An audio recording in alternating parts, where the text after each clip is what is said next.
Sahobalarning ichida Osim ibn Sobit degan sahoba bo'lgan. U sahoba bizi kunimizdagi musulmonlarga o'xshab hamma narsaga ruxsat berib oladigan, shayximiz aytdilar, ya falonchi domni aytdi, qilsa bo'lar ekan deydigan sahobalardan bo'lmagan. U sahobalar, ya Rasululloh, bizni kimga berib o'ryapsiz? Kim bu odamlar o'zi? Qayerdan keldi? Ishonsa bo'ladimi? Axir bizni tirikchiliklarimiz bor. Bizni qarzlarimiz bor, qarzlarimizni uzishimiz kerak. Bu kunda bu o'zbek zabon musulmonlarga lak bo'slik ham jinoyat bo'lib qoldi, nauzubillah.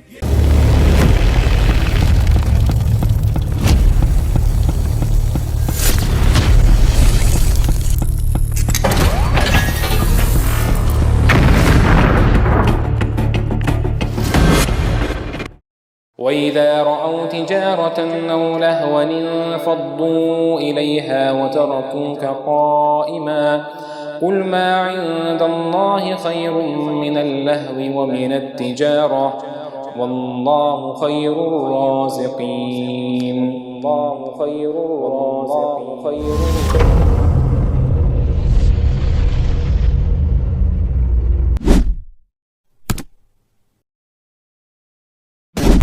Subhanalloh. Jannatga kirib oling.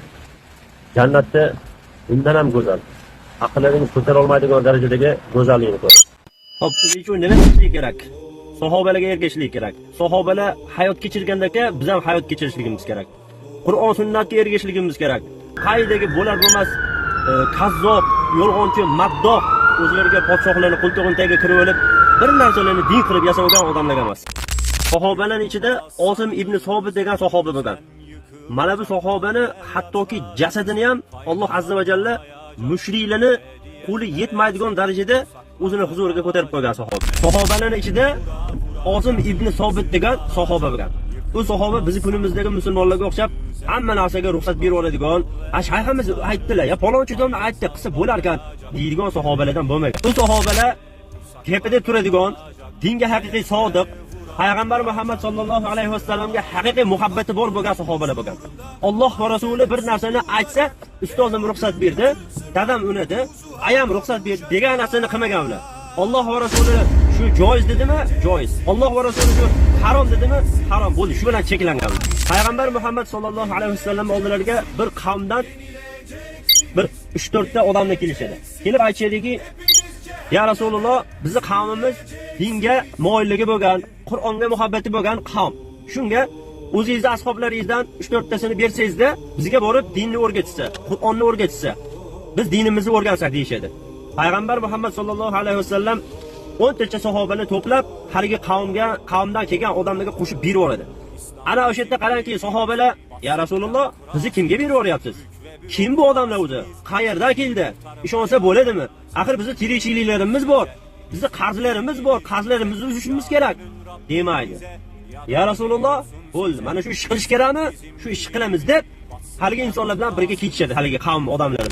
Alal oqibat haligi mushriklar, munofiqlar bir joyga olib borib sahobalarni to'plab aytadiki, bizga o'zingizcha taslim bo'lasizlar yoki bo'lmasam biz sizlarni qatl qilamiz deydi.